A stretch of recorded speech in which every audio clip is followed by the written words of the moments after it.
चलिए सर, फटाफट से कल बोनस कंप्लीट किया था, बोनस का रिवीजन। तो आज राइट इशू पे बात कर लेते हैं।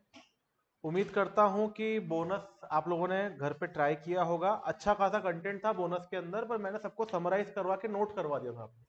मेन कंटेंट उसके अंदर सिक्योरिटी प्रीमियम कब यूज हो सकता है उसका था।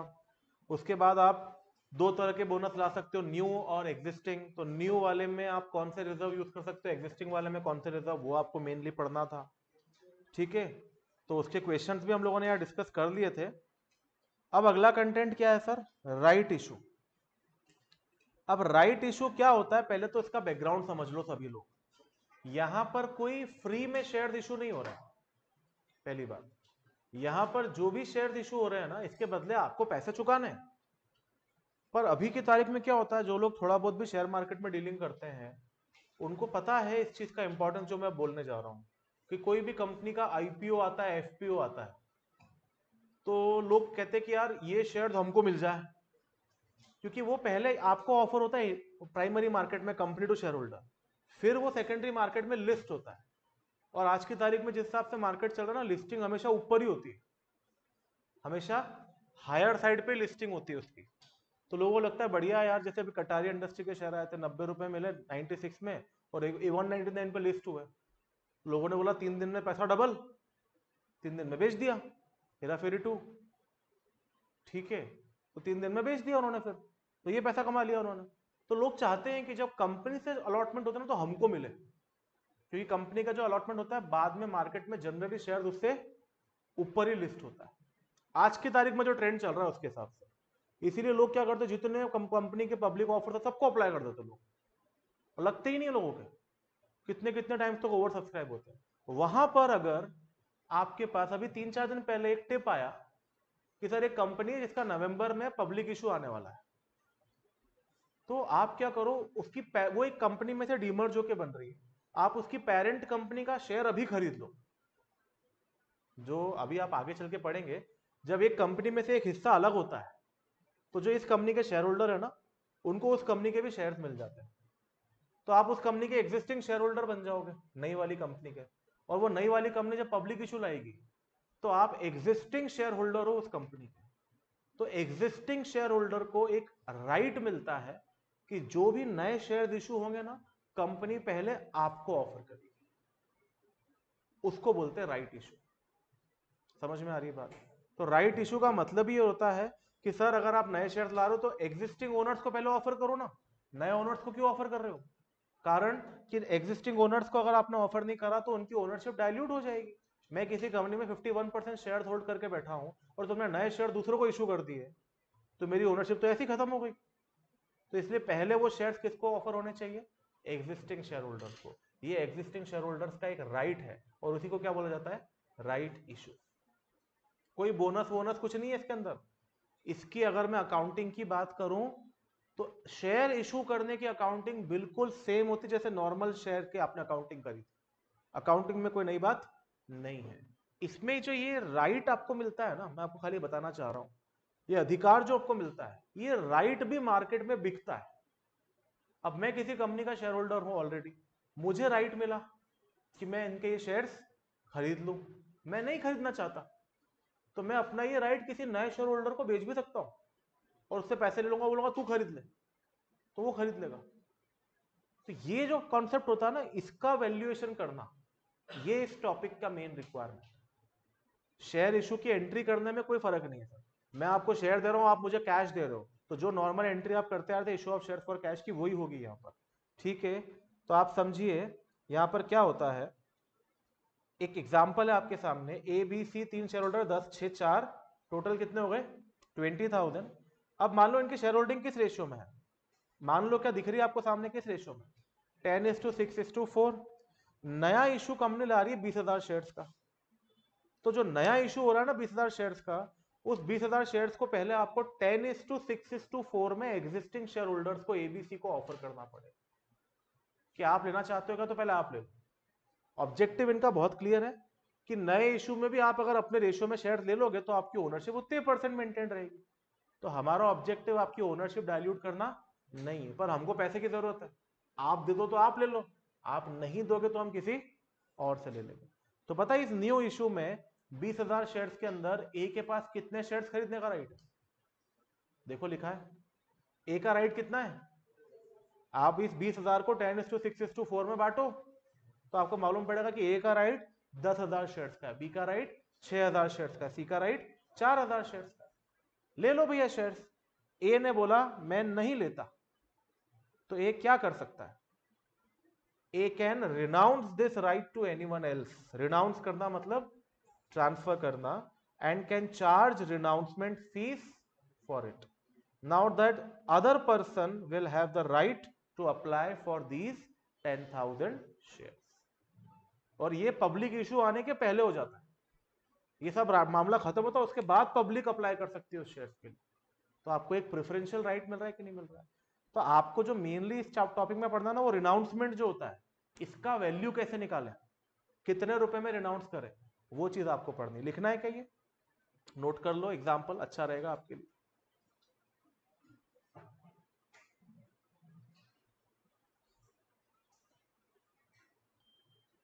राइट का मतलब क्या है पहले आप ये समझिए।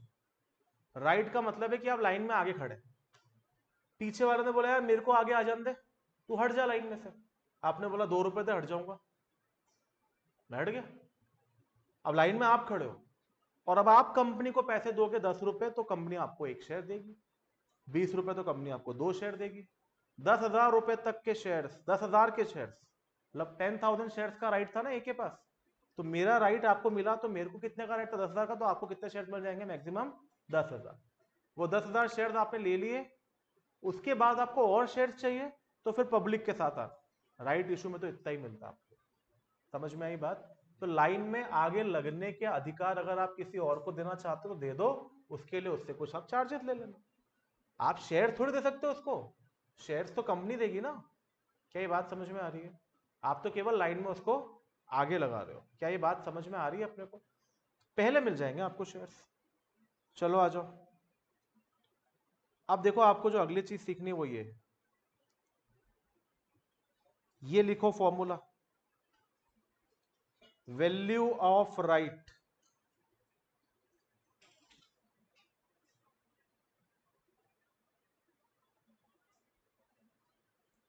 Value of right means madam वो आगे लगने के लिए कितना पैसा लोगे।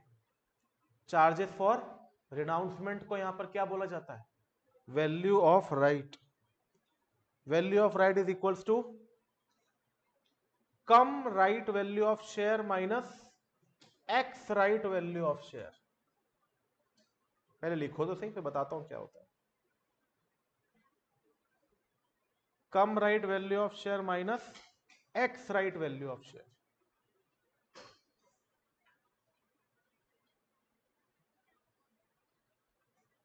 ठीक है। और ये जो cum right value of share है, इस पे अपने आप को समझाने के लिए देखो मैंने क्या लिख रखा है, share price plus value of right. लिखो, मैं समझाता हूं, पहले लिख लो। Share price plus value of right.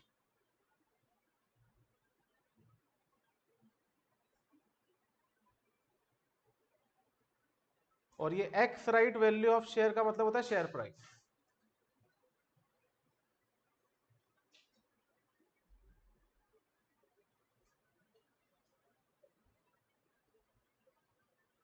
अभी इसको समझने की अगर आपकी इच्छा है तो मेरी बात ध्यान से सुनना।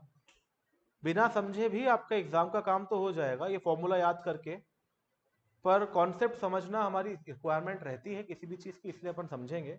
पहली बात तो ऊपर ये लॉ पढ़ लो।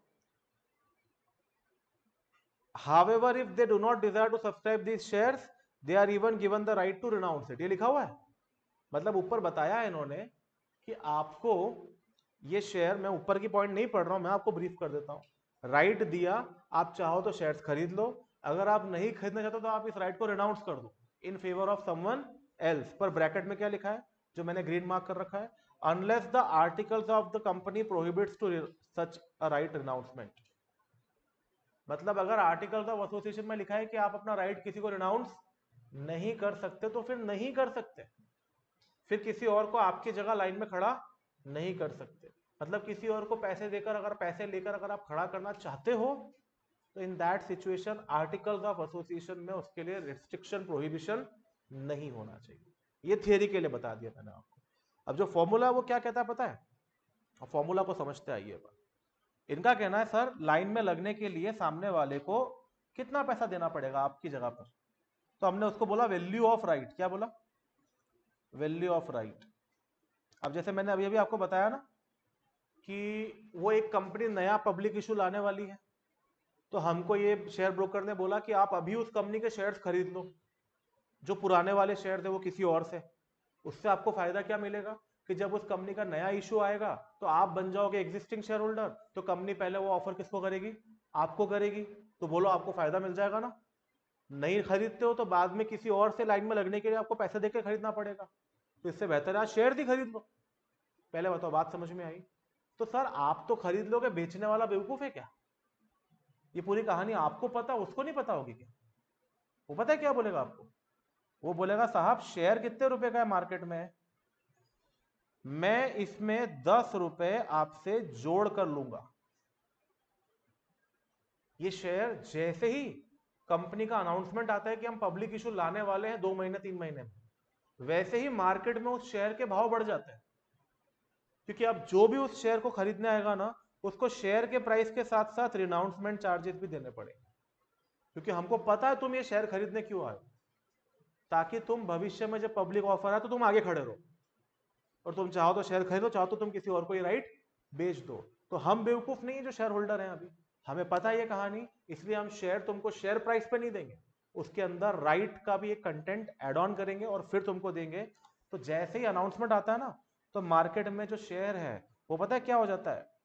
कम राइट प्राइस ऑफ शेयर। कम का मतलब होता है राइट का प्राइस इसके अंदर जुड़ा हुआ। अभी कल मैं एक शेयर खरीदने का देख रहा था, तो उसमें आया था कि अगर आप आज इस शेयर को खरीद लेते हो तो कल कंपनी डिविडेंड अनाउंस करने वाली है, तो जितने लोग आज इस शेयर को खरीद लेंगे ना, वो सबको कल डिविडेंड अनाउंस होगा तो उनको डिविडेंड मिलेगा। और कल के बाद अगर आप शेयर खरीदेंगे तो जो लोग कल तक लिस्ट में नाम है उन्हीं को क्या मिलने वाला है? डिविडेंड मिलने वाला है। तो बताओ आज अगर मैं किसी से वो शेयर खरीदूंगा तो बेवकूफ थोड़ी है, उसको भी पता है डिविडेंड मिलने वाला है, तो वो शेयर का प्राइस बढ़ा के बेचेगा कि नहीं बेचेगा मुझे? तो उसको बोलते हैं कम डिविडेंड प्राइस, मतलब उसके अंदर डिविडेंड भी जुड़ा हुआ है। वैसे अगर किसी को मालूम है कि भविष्य में राइट इशू आने वाला है, तो आज वो अपना शेयर अगर बेचेगा ना, तो वो राइट का वैल्यू उसके अंदर जोड़कर बेचेगा। तो इसीलिए जो शेयर का प्राइस अभी मार्केट में चलेगा वो होगा कम राइट प्राइस। और जैसे ही ये राइट इशू आ जाएगा, उसके बाद मार्केट में से अब जिसके पास भी शेयर होगा अब उसको कोई राइट इशू नहीं मिलना है, तो वो राइट में मार्केट की जो शेयर की प्राइस है उसमें से ये वैल्यू ऑफ राइट हट जाएगा। उसको बोलते हैं एक्स राइट वैल्यू। क्या बोलते हैं? एक्स का मतलब है x right value of share का मतलब होता है इसके अंदर राइट का वैल्यू शामिल नहीं है, ठीक है। और कम राइट वैल्यू ऑफ शेयर का मतलब होता है इसके अंदर राइट का वैल्यू शामिल है। तो अब इन्होंने क्या बोला देखो आपके फॉर्मूला में, कम राइट वैल्यू में से एक्स राइट वैल्यू हटा दो। अब हमारी एक्स राइट वैल्यू क्या होगी? वापस से 100 रुपये के 10 रुपए हट जाएंगे, तो 110 माइनस 100 बचेगा कितना? बोले यही है आपका वैल्यू ऑफ राइट।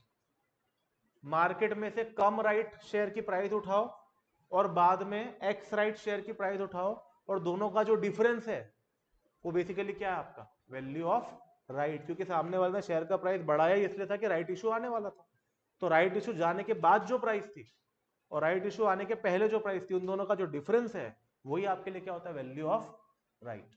तो आपको ये बात समझनी है कि कम राइट प्राइस में share price plus value of right दोनों जुड़ा होता है, और जो ये एक्स राइट प्राइस है ना, इसके अंदर केवल क्या होता है? शेयर का प्राइस होता है, राइट का प्राइस हट जाता है। इसलिए इन दोनों का डिफरेंस निकालेंगे तो आपका वैल्यू ऑफ राइट निकल कर आ जाएगा। इसीलिए मैंने यहां पर जो आपके फॉर्मूला था उसमें पहले ही लिखवा दिया कि cum right value of share का मतलब क्या होता है? Share price plus value of right. और ex right value of share क्या होता है? Only share price. अभी सर वो जब मैं शेयर अप्लाई करूंगा जो मुझे शेयर मिलेंगे उसकी तो बात करी नहीं है। अभी तो ये यही निकालने को बोल रहे हैं कि अगर तुम अपनी जगह पर किसी को लाइन में लगाओगे तो उससे कितने पैसे चार्ज करो, वो कैलकुलेट करो। क्या ये बात समझ में आ गई? ठीक है।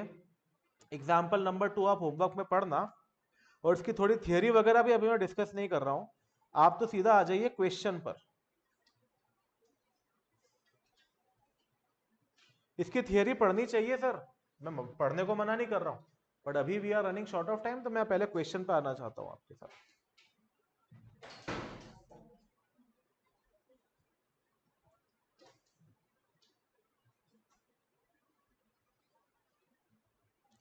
एक फॉर्मूला और लिख लो, ये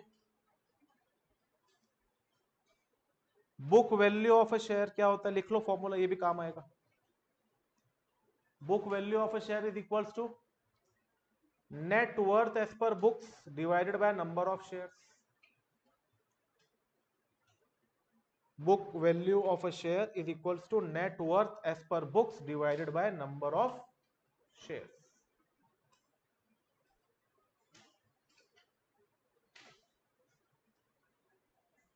मतलब बुक वैल्यू मतलब क्या होता है, आपकी बुक्स के हिसाब से शेयर की प्राइस कितनी। देखो जिसको समझने में दिक्कत हो,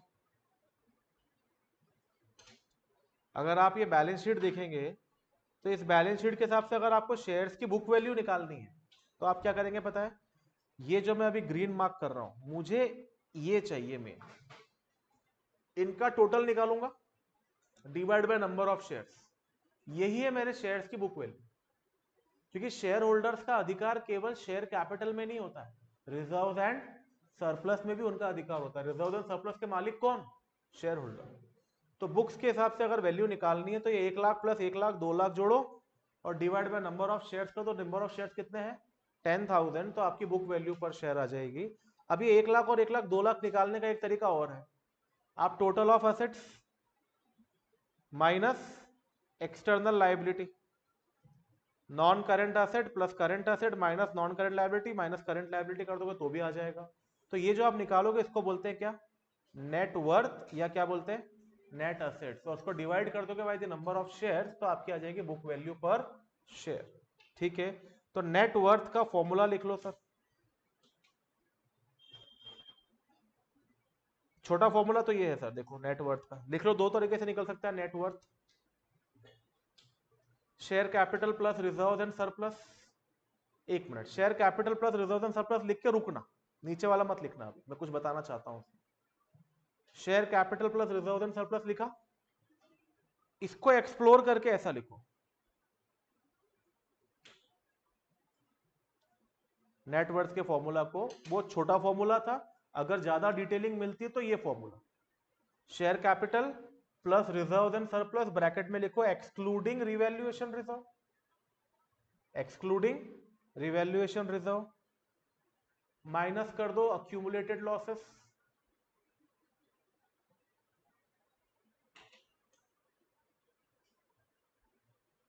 माइनस कर दो accumulated losses. Sir accumulated losses जो पार्टनरशिप में आपने पढ़ा था ना, बैलेंस शीट पे दिखते हैं ऑन द असेट साइड, और माइनस कर दो अनअमोर्टाइज्ड डेफर्ड रेवेन्यू एक्सपेंडिचर।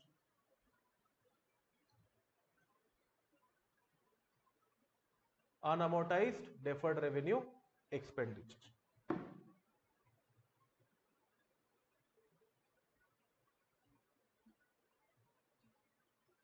ठीक है, तो ये नेटवर्थ का दूसरा फॉर्मूला आप लिख सकते हो, ये वाला सेकंड फॉर्मूला, अगर असेट साइड से निकालना है तो। सब पढ़ रखा है आपने पार्टनरशिप में, non current assets plus current assets minus current liability minus non current liability. ठीक है,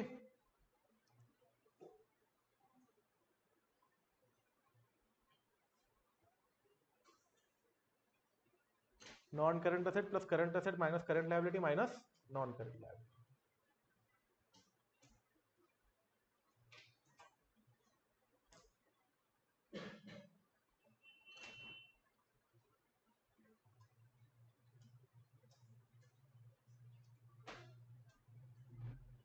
आप आइए इलस्ट्रेशन नंबर 5 पर और देखिए क्या बोलता है। अब पढ़ने वाली चीजें पढ़ ली, अब एक क्वेश्चन सॉल्व करके देखते हैं तो अपने को समझ में आएगा अपने को एक्चुअली इस चैप्टर में करना क्या। राइट इशू की अकाउंटिंग कोई बड़ी बात, अरे कुछ है ही नहीं है मान लो आप तो ये जो है ना यही आएगा अगर आएगा तो। A company offered new shares of ₹100 each at 25% premium to existing shareholders on 1-for-4 basis. ये क्या है, लाइन पढ़ के समझ में आया? एग्जिस्टिंग शेयर होल्डर्स को ऑफर कर रहा हूं, मतलब they are talking about right.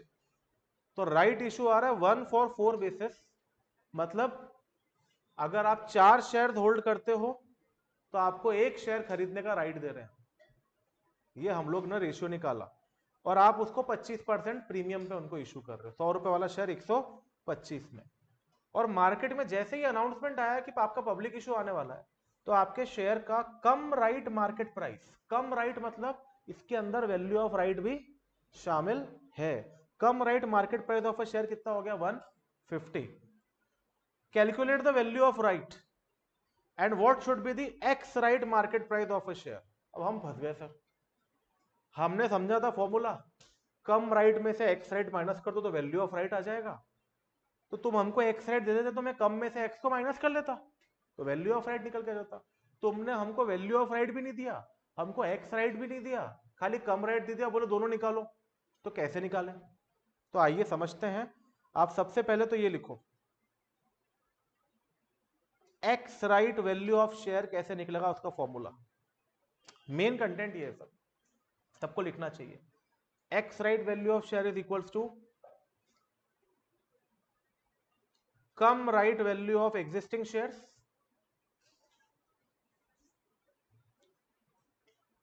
Come right value of existing shares plus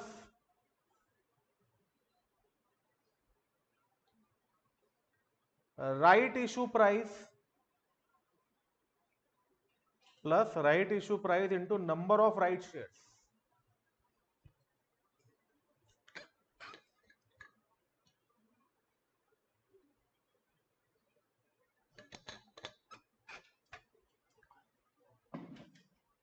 plus right issue price into number of right shares,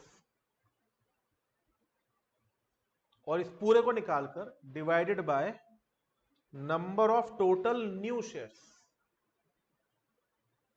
number of total new shares, इसको अपन लिख सकते हैं ब्रैकेट में existing shares plus right shares.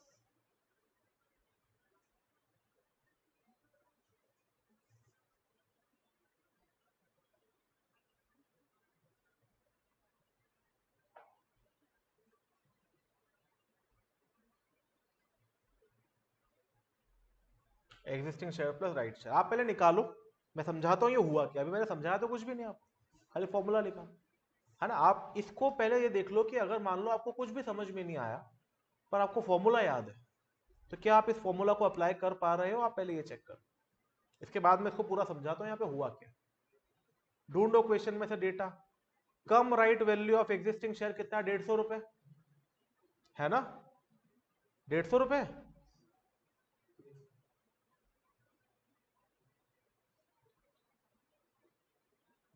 और right issue into number of right shares. अब total number of shares दे रखे हैं क्या आपको क्वेश्चन में, बताओ कितने शेयर थे, तो दे ही नहीं रखा। तो आपको ना 4 शेयर ये मान लो, और उसके बदले 1 शेयर राइट का मिलेगा ये मान लो। आप 400 और 100 भी मान सकते हो, आप 4000 और 1000 भी मान सकते हो, जो भी फिगर आपको अज्यूम करना, क्योंकि टोटल नंबर ऑफ शेयर्स कितने हैं ये हमको क्वेश्चन ने नहीं दे रखा है। मेरी बात समझ में आ रही है? तो आप 1:4 के रेशियो में जो भी शेयर्स मानना चाहते हो वो मान लो। मैंने तो 1 और 4 ही मान लिया, मैंने तो यही मान लिया कि टोटल शेयर कितने थे 4, और उनको राइट शेयर कितने ऑफर करा 1। आप 4000 और 1000 भी मान सकते हो, कोई समस्या नहीं है। 4 लाख और 1 लाख भी मान सकते हो, क्योंकि अगर 4 लाख शेयर होंगे तो राइट शेयर कितने मिलेंगे, 1 लाख। तो हम तो 4:1 मानते हैं। तो बताओ कम राइट वैल्यू निकालना होगा तो टोटल शेयर हमने कितने माने 4, और कम राइट प्राइस कितना है 150, तो 4 × 150 प्लस क्या करा, right issue price into number of right shares. तो नंबर ऑफ राइट शेयर्स तो आपने 1 मान लिया, और राइट इशू प्राइस कितना है 125।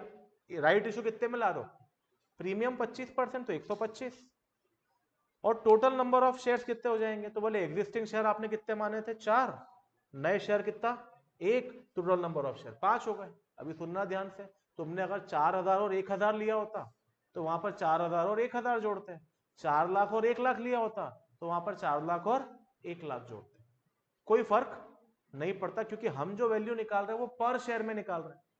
तो वो ऑटोमेटिकली तुम जितने नंबर ऑफ शेयर लोगे उतने से डिवाइड हो जाएगा वो। तो ये करने के बाद आपकी पर शेयर जो वैल्यू आ रही है वो 145 आनी चाहिए। आई क्या? पता है ये 145 को इन्होंने क्या बोला, this is ex right value of share. और एक बार आपको ex right value of share मिल गया तो सर आप वैल्यू ऑफ राइट निकाल लो, अगली स्टेप में कोई बड़ा काम नहीं है। Value of right is equals to cum right value of share minus ex right value of share. Khushboo notebook कहां है? तो ये लिख नहीं रहे हो, फिर फेयर करोगे कर जाओ। अरे यार इतनी मेहनत क्यों करते हो यार, इतना समय कहां रहता है? तो cum right value of share minus ex right value of share. Cum right value question में थी 150, एक्स राइट वैल्यू क्वेश्चन में थी 145, तो डिफरेंस कितना आ गया? ₹5 पर शेयर। ये आपका वैल्यू ऑफ राइट है। अब सर लिख लिया ना, टेंशन खत्म ना। अब समझो यहां पर हुआ क्या है। इन्होंने क्या करा है सर, आपको ये तो पता था कि कम राइट वैल्यू में से एक्स राइट वैल्यू माइनस कर देंगे तो वैल्यू ऑफ राइट आ जाएगा। मतलब अब लाइन में लगने के लिए किसी को आप अगर अपनी जगह दोगे तो उससे पर शेयर कितना चार्ज करोगे? ₹5। तो मैडम अगर 10,000 शेयर्स का राइट मेरे पास था तो 10,000 इंटू 5, ₹50,000 मैं आपसे लूंगा लाइन में लगने। लेने हो तो लो, ठीक है। पर ये कैसे निकला सर? तो इन्होंने क्या करा, आप ध्यान से समझना। इन्होंने सबसे पहले ये माना है कि सर कम राइट वैल्यू जो है एग्जिस्टिंग शेयर्स की वो है ₹4। 4 शेयर है और ₹150 का एक शेयर।